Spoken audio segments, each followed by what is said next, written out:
Okay, welcome to our Find Your Next Six-Figure Infill deal for Friday, May 15th.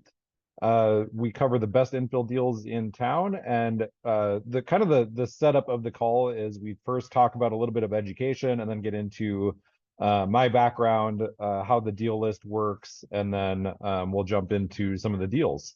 So what we're going to talk about at the beginning today is just cottage villages and how that works. Why they're becoming a thing, especially particularly in Boise.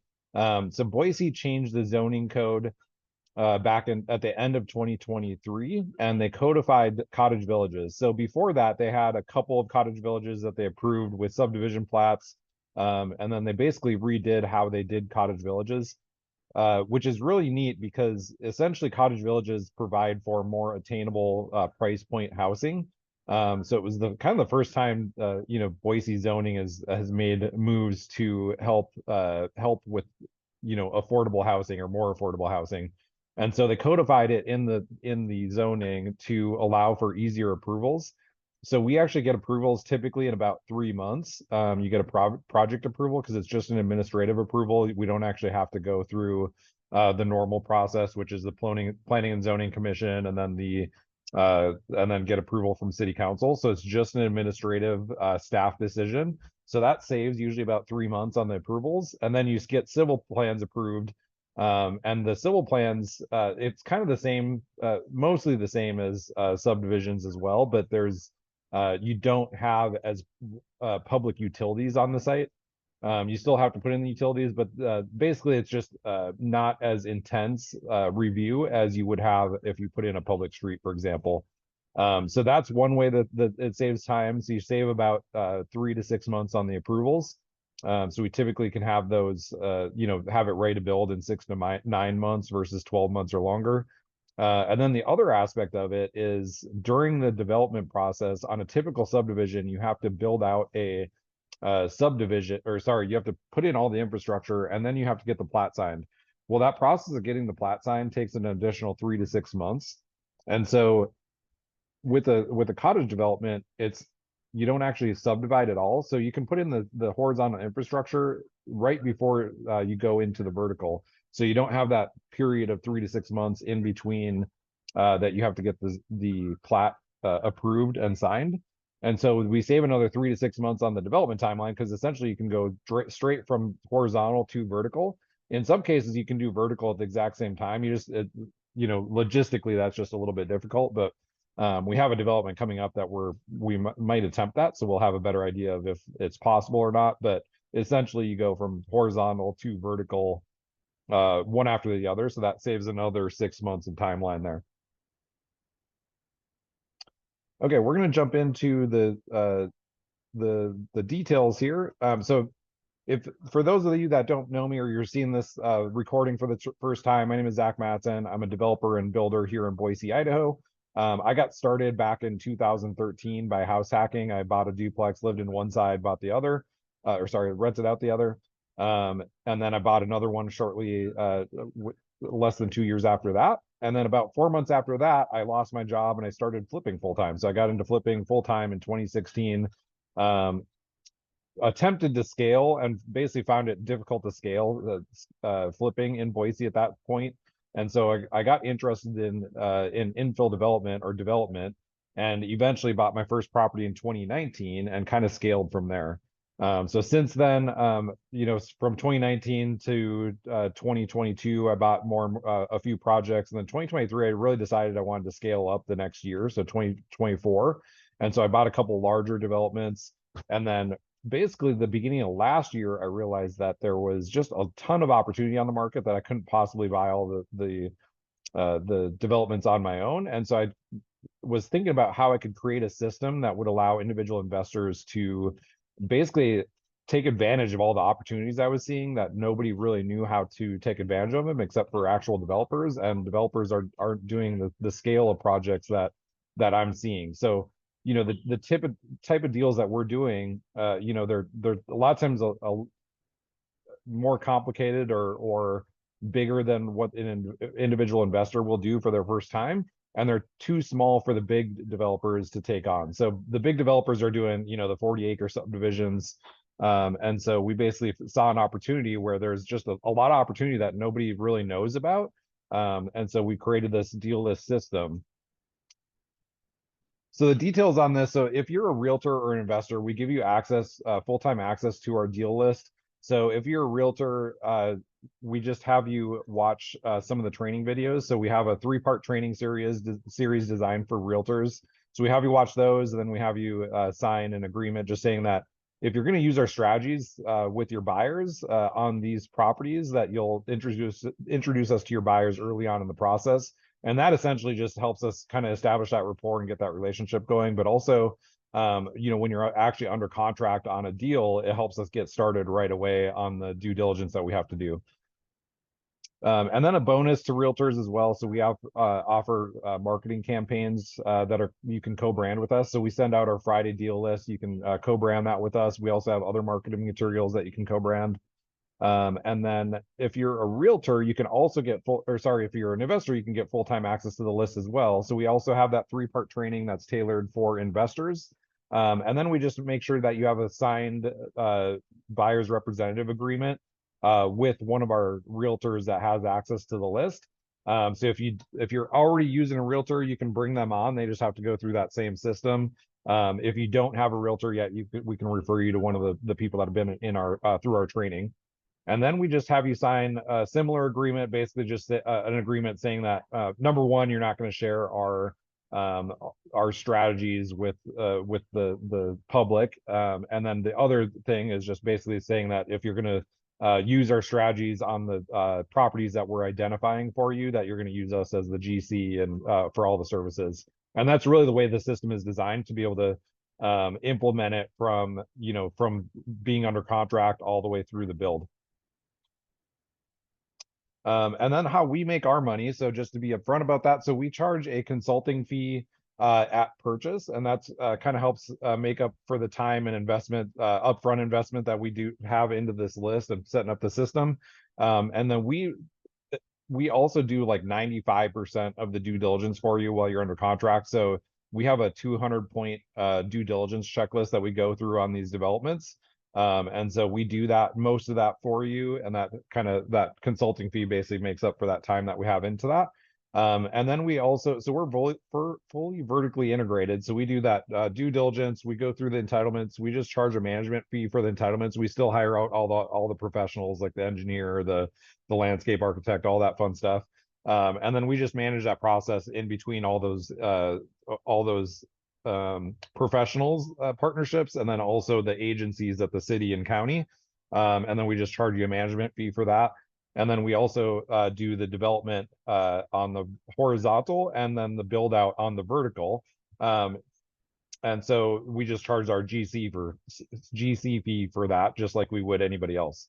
So we can go from start to finish all in one.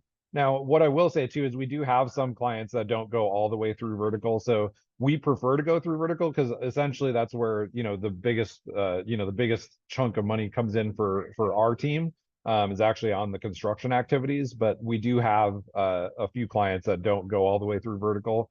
We'll handle that on a case by case basis, but we do prefer to go all the way through the build out if you're looking at these deals.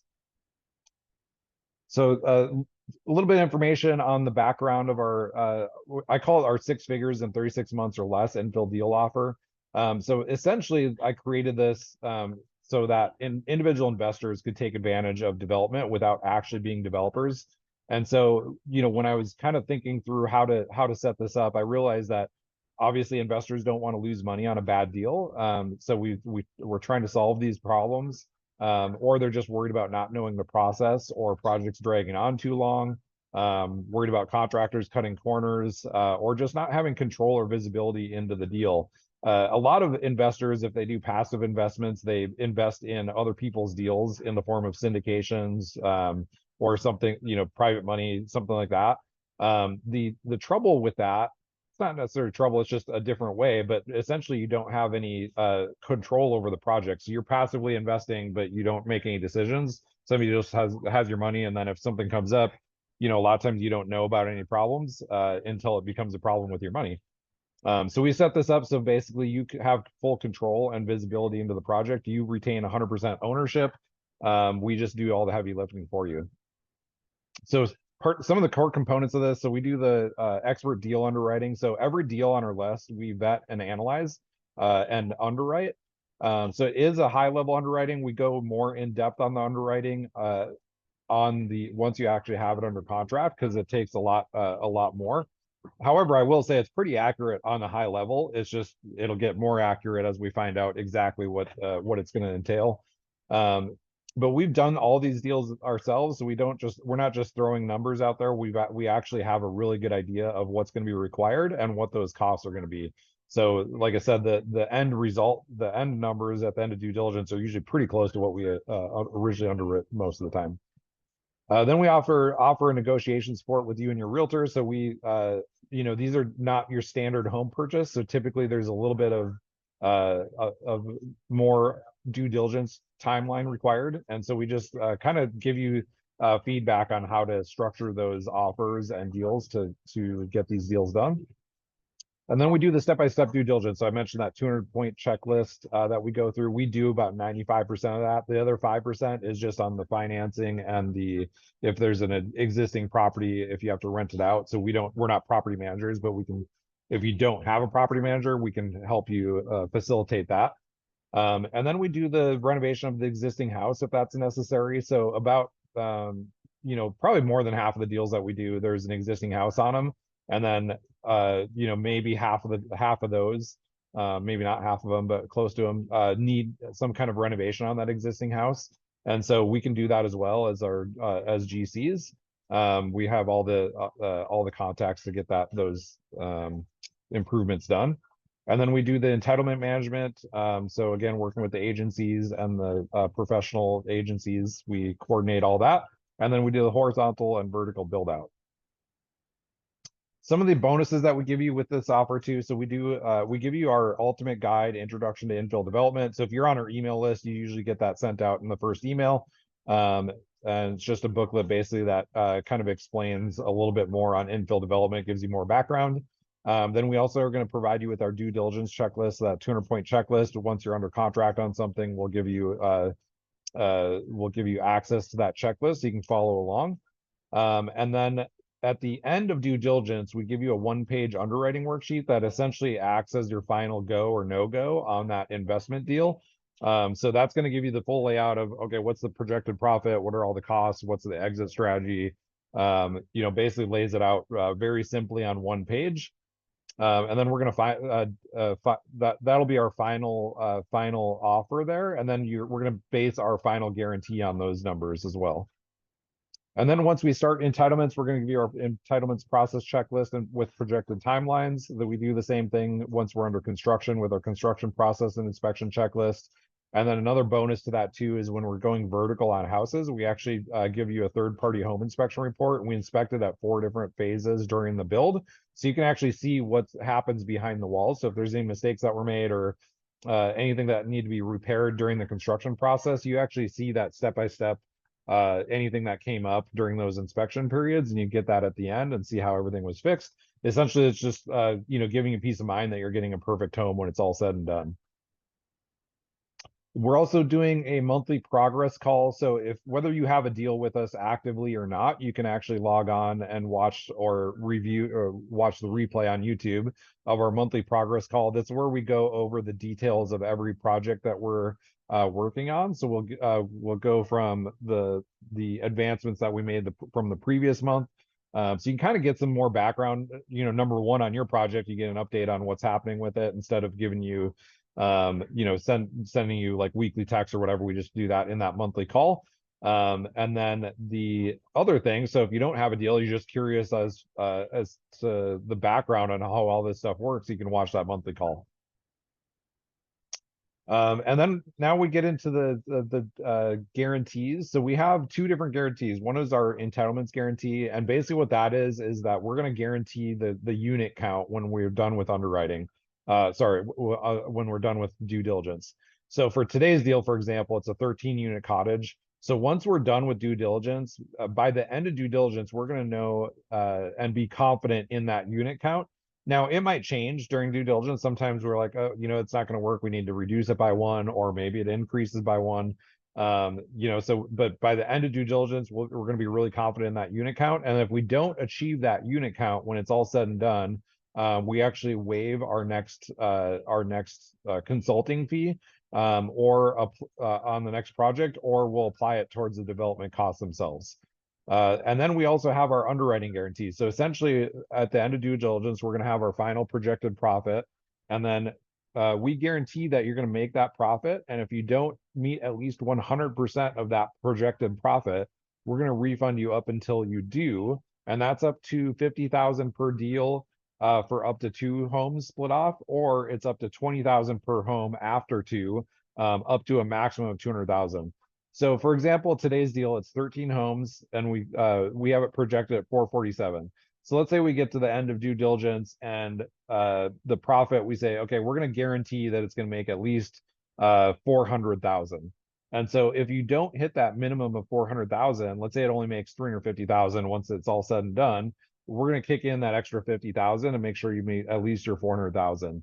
The reason why we do this is, obviously to give you some peace of mind that you're going to have kind of a floor to where you make. Now, obviously, there's no such thing as a no risk deal. There's still risk in it, but we're basically putting our skin in the game as well to make sure that you're making at least that.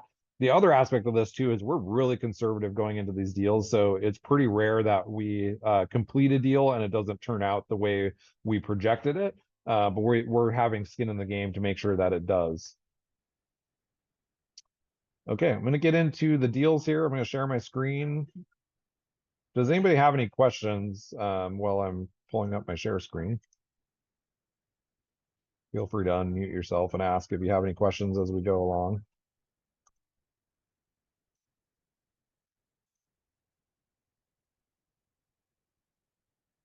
Okay, so this is our actual deal list. I'm going to just jump right into the deal this week, and then we'll cover some of these other deals. So the deal this week is actually an off-market deal. So this was presented in a Facebook group. The guy that's presenting this also reached out to me individually and just asked if I was interested in it. I asked him, I got permission to present it as my deal of the week if it underwrote well, which it does as a cottage village. So the one thing I'll say here is that I actually underwrote this also as a subdivision, and it doesn't work. And the reason why that is because there's more infrastructure required in a subdivision. And then also there's a lot of competition with larger houses. And so by the time you get the larger houses built out, and you're not doing it at the kind of scale that would be required, a lot of times you miss out on that margin. So this is, again, pretty conservatively. More than likely it would actually make a little bit of money, but we go pretty conservative. So as a subdivision, it actually doesn't work. But as a cottage village, it works great. And so that's what we underwrote it at. So this is a house. It's actually not currently in the city zoning district. But it's immediately next door. Like literally next door is R1C zoning, and it's in city limits. All the utilities are in the street, so we can actually go right into the street and get all the required utilities. We would just have to go through the annexation and rezone with the city first. And I've talked with the agent that's representing this off market, and he did say that the sellers would be open to doing allowing us to get through that process first. Very likely it's going to take a chunk of earnest money after the due diligence period to allow for that, but at least we're able to, before we close on it, get it annexed and rezoned. And the city is very open to this type of thing. This is not a strategy that's like, oh, cross our fingers. It's like 99% it can happen, because the city is absolutely open to this, particularly on these cottage villages, because they love them. But either way, I'm not worried about it not being able to be annexed and rezoned. There's certain circumstances which I won't get into, but like on certain strategies, I don't typically recommend rezoning. But in this circumstance where it's right next door to the zoning and it needs to be annexed, this is a pretty solid play. But again, we'd close after it's annexed and rezoned, and that kind of reduces your risk on that being able to happen. So the purchase price is $550,000. The existing house on the site is 4 bedrooms, 2 baths, 2148 square feet. Now this property, the house is actually in pretty good condition. There's currently somebody living there. I think they're a little bit older, which is why they're selling it. But it's in livable condition. It can be rented as is. I do have, I think, a little bit of a renovation budget in there to update it when it comes time to resell it, just to get the most amount of money for it. But we have a projected profit of 447,000 on an investment of about 238,000. So this is our total ROI. This is a really simple annualized ROI calculation, but your IRR calculated is 57.9, which is insane. That's like there's it's it's actually that's a crazy rate of return, and ultimately it's because of the way these cottage villages work, with ultimately the reduced timelines, but also you're able to build the houses. I'm able to build the houses for pretty cheap compared to what they sell. So we also have this underwritten. So once you sell off that existing house, you get your down payment back, and then you actually have even less capital in the deal. So that can all be done kind of during that whole process as well. And then we also underwrite this. So this is your remaining equity after you sell that house. And then we also underwrite this if you wanted to keep one of the cottages, for example. So this would be your capital returned after all of the units are sold except for one. So you actually would make $121,000 profit, plus you'd have a house for free at the very end. So pretty insane. And then we just have the underwriting on what the rentals would look like. So this payment is based on just your tax and insurance. Now, obviously, if you wanted to, get additional capital out of it, you could do like a cash out refinance on that and increase your leverage, basically get tax-free money out of a refinance, and then basically not have the cash flow, but you could get more capital out of it. And then you'd have obviously talk to your accountant with the tax implications there. But typically on a refinance of debt, you're not having a tax event there. Okay. So we have 13 units on this. I'll show you the site plan here in a second. Purchase price, we feel like the house as is worth 550,000 or really close to it. So you're basically getting the land for free or really close to free, which is excellent. And then this is the entitlement cost per unit, development cost per unit. If we develop, so I do this because, if the first exit on most development deals, actually the second exit, the first exit is entitling it. The second exit is once you have finished lots. So I do this, each lot new value is if you get it developed and then sell off the lots individually.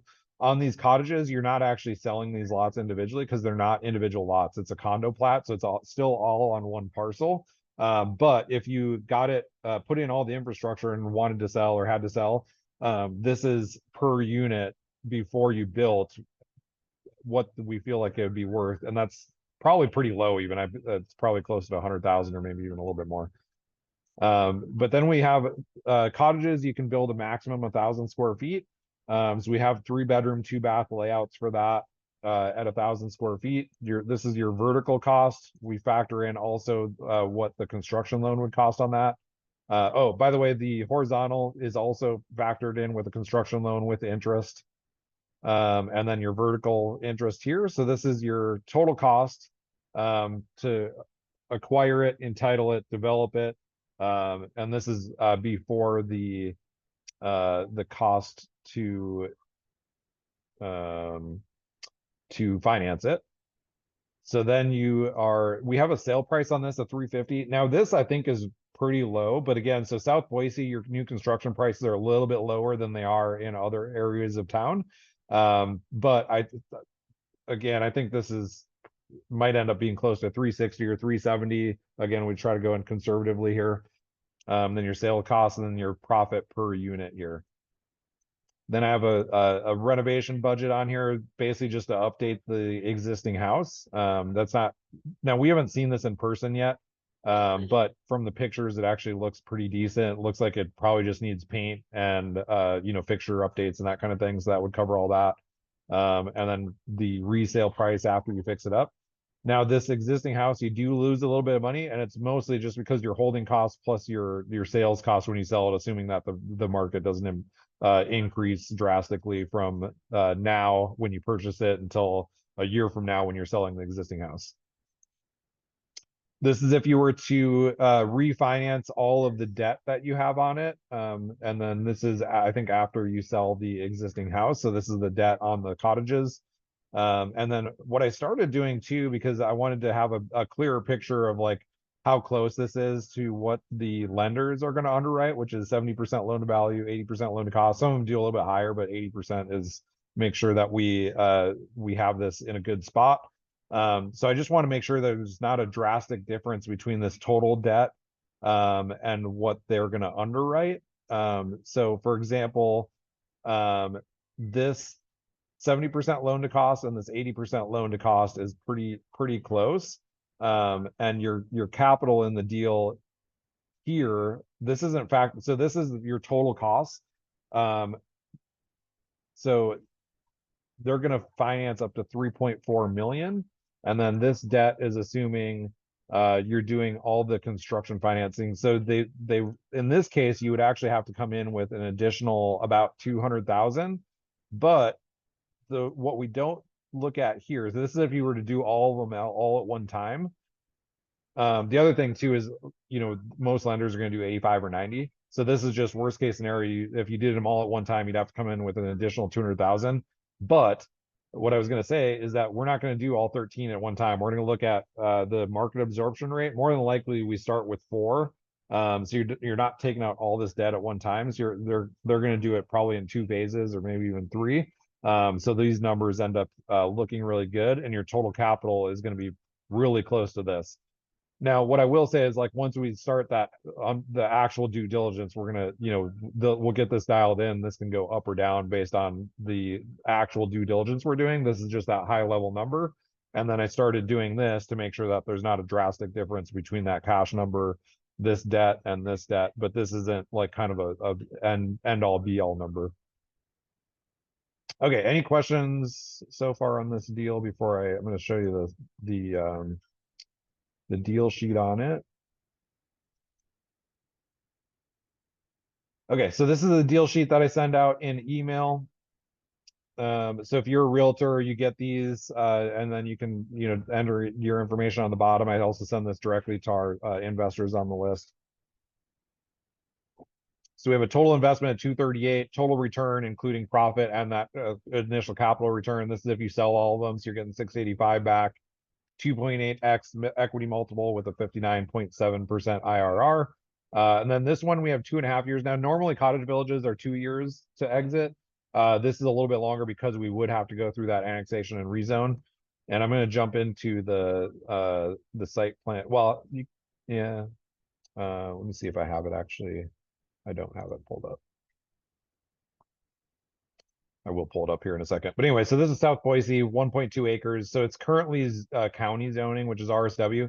This RSW basically is just a placeholder until it gets rezoned with the city. So it's already Boise city limits. It's just not in planning and zoning city limits or planning and zoning limits. But it's immediately adjacent to it. So again, we'd annex it and rezone it, do that before we close on the purchase.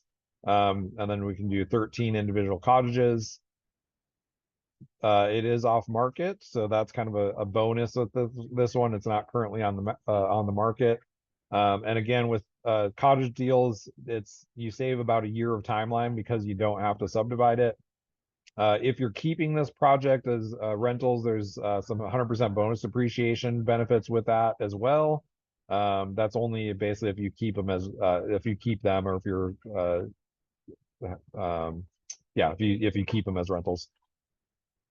And then there's an existing home that's basically worth the amount that we're buying it for. So you have that existing home kind of offsets the holding and acquisition costs, and you're owning the deal 100%. This is what the capital stack looks like. So entitlements cost 92,000. This 450,000 is for that site development costs, and then your construction costs. So your total costs overall, and then again your cash there. And then I'm going to pull up this pulls up quick.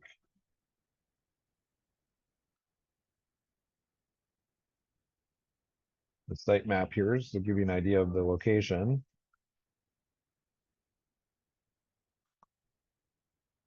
This is right off Victory Road in South Boise. So literally right across the street is R1C zoning, and then this parcel here, this is actually currently pending for development as well. I think the agent said I think they're putting like a group home or something on here, or maybe assisted living. But this is also R1C. So all of this immediately next to it is city limits in the city planning and zoning, and it's zoned R1C. So this is really not going to be a problem to get annexed. All the utilities are right in the street, right in Victory Road here. So super simple. The great thing too is this house sits on the smaller corner of this. A lot of times you get these and they're not great because the house is sitting right in the middle and it's hard to develop around it, but this is actually kind of in the smaller portion of this. More than likely they're going to want to take one common access. So this house kind of it'll lose its driveway, but we'll have kind of access. And my site plan too, I did, really quick minimum parking, but uh, there's actually probably some good ways to increase parking beyond the minimums. Just because this is kind of there's not going to be obviously street parking here. So there'll be, we'll want to make sure we have plenty of parking in the development. And then, so this is Cloverdale and Victory. I zoom out here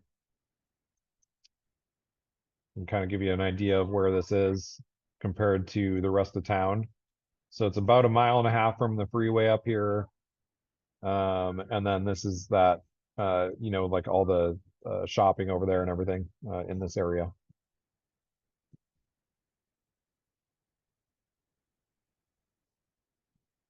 Okay, any questions on this deal specifically before I jump into anything else?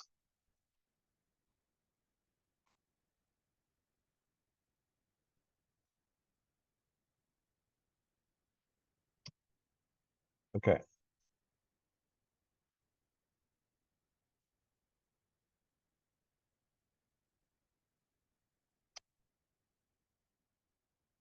There's another deal that I saw.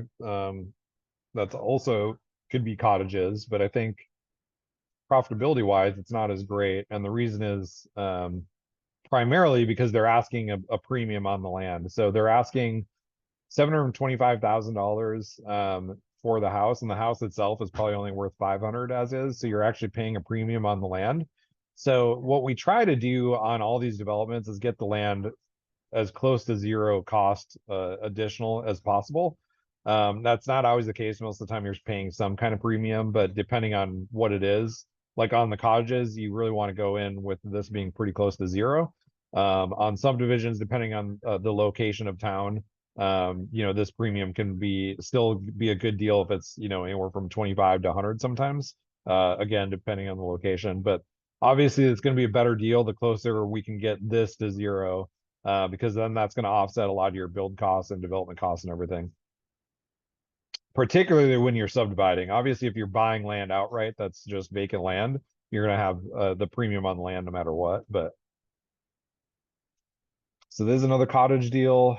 Ultimately, if you're looking at these cottage deals, like this is the deal right now. This is the best deal. There's a few others that are underwritten. There's another one. This is actually great on the north end. This is right against the foothills across the street from a golf course. This is a deal of the week a couple weeks ago. But it's another cottage village that we could do here. And because it's on the north end, you have some great resale prices on those cottages. I think I was underwrote other places of town. They're anywhere from 350 to 400. These would sell in the north end across or in that spot at 500,000. So a little bit better. This is probably a pretty like kind of overpriced what they're asking for it. I don't know how much the seller's willing to budge. I knew about this deal over a year ago, when it was off market, and I actually made an LOI on him, and he wasn't budging on the price then. He's actually come off of his million expectation. But the other thing with that too is, there's probably, now that he's kind of tested the market twice now and off market, there might be some more willingness to negotiate either the price or the terms. So that's always a possibility, particularly once, now that he's kind of seeing what kind of activity he gets. when he's a little bit overpriced, but it's even at this price, it's actually still great profit margin. Um, we would just prefer to buy this closer to what the actual market value is. We had a couple deals go pending this week. This is, let's see here. Oh yeah, this is another, this Maple Grove one that I mentioned here previously was another one that I had an LOI out while it was off market. Oh no, sorry, that's this one here, Cloverdale. This is another cottage village. These guys are asking this property appraised for 700,000. I thought it was even worth a little bit less than that, but appraised for 700,000. They're asking more than what it appraised for and what I feel like the market is for the particular property. It is a really nice property. It just to develop it, it doesn't make sense at this price. So if they're ever, willing to budge on that, it might become more viable, but right now it's not great. So, and just look at these two, you can see how, there's developments out there that are not good deals. And some of these, they're if they're in an existing house on it, a lot of these are not necessarily selling to developers. They're selling to just individual people that are buying it for their house to live in. So sometimes in those scenarios, a lot of times those may not make money or may not make great money. But okay. Moving along to single splits.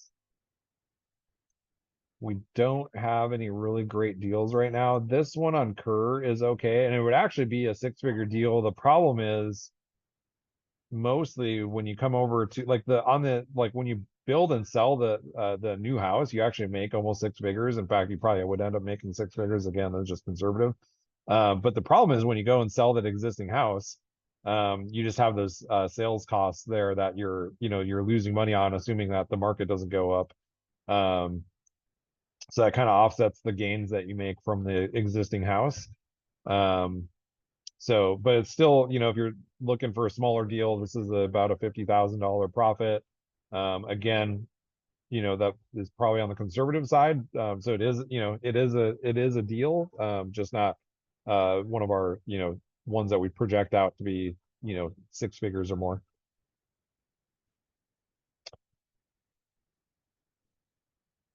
Let's see, vacant land. So this was our deal of the week last week in Garden City townhome development. Again, this is for a vacant land deal. This is pretty good. We see a lot of these like 0.68 acre lots in Garden City. There's usually about, one or so a month that comes on the market. So we actually have those pretty dialed in as far as like the site plans and the possibilities with those. So again, we can do 16 townhomes on there. That was a deal of the week last week. Nobody's bid on it yet. The thing so when you have vacant land, the thing with vacant land, so this is factoring in like just paying out of pocket to buy the land. You can actually finance the land. There's ways to finance it, so it'd be less money out of pocket.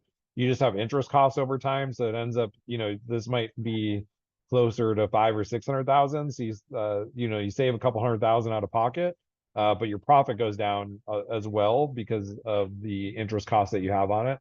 But if you're wanting to pay a little less cash, that is a possibility. But on land deals, ideally you just buy them. So again, if it's raw land with no house on it, ideally you just pay for those cash out of pocket. But there are ways to finance them. You just have to make sure that all the finance numbers, the loan to values and loan to costs and everything work out, which they do almost 100% of the time for sure if you buy the land outright. But then on the finance side, we just have to make sure that works out. Most of the time they do if you put, 40 to 50% down.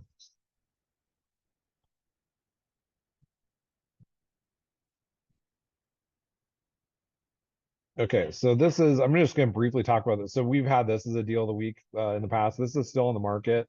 They actually just did a price reduction to 395. The reason why I have it at 350 here is because I actually have I sent an LOI on this property because one of our clients owns a property next door. And so we have a verbal agreement that the seller would sell for this price. So we know that we can get it for this.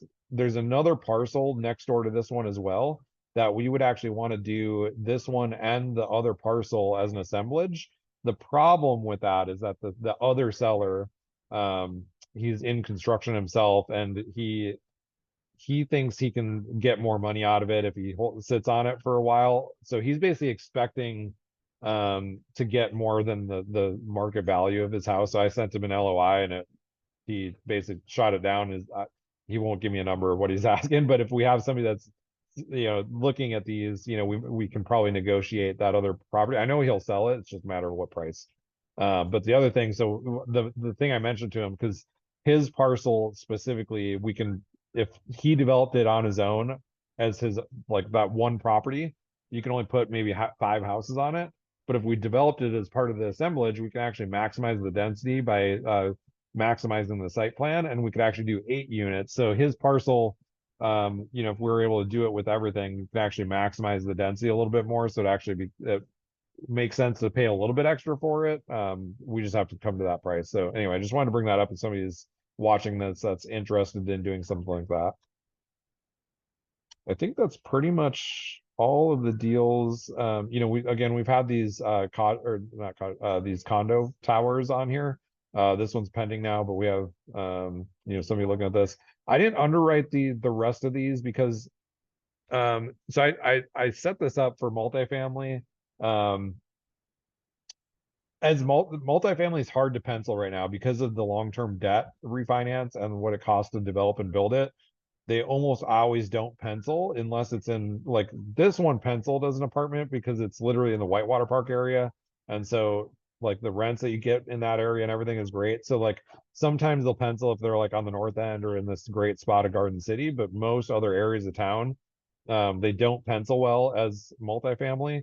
But some of these could be condo towers, and then if you can sell them individually for sale, then it ends up making more sense. And then as an investor, you can always keep some of those condos too and refinance them. And essentially it's, you're just keeping part of an apartment complex.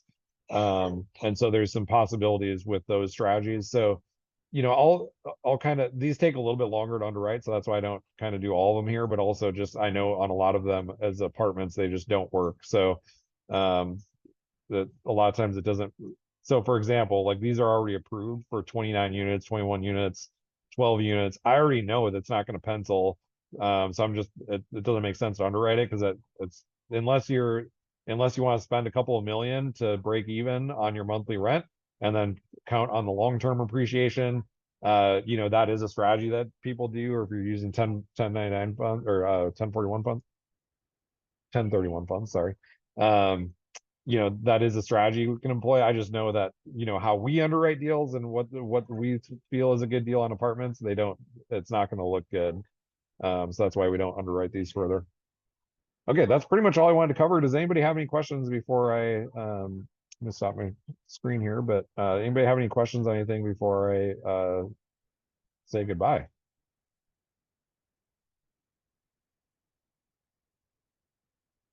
All right. Feel free to unmute yourself still. I'm going to stop the recording. Appreciate you guys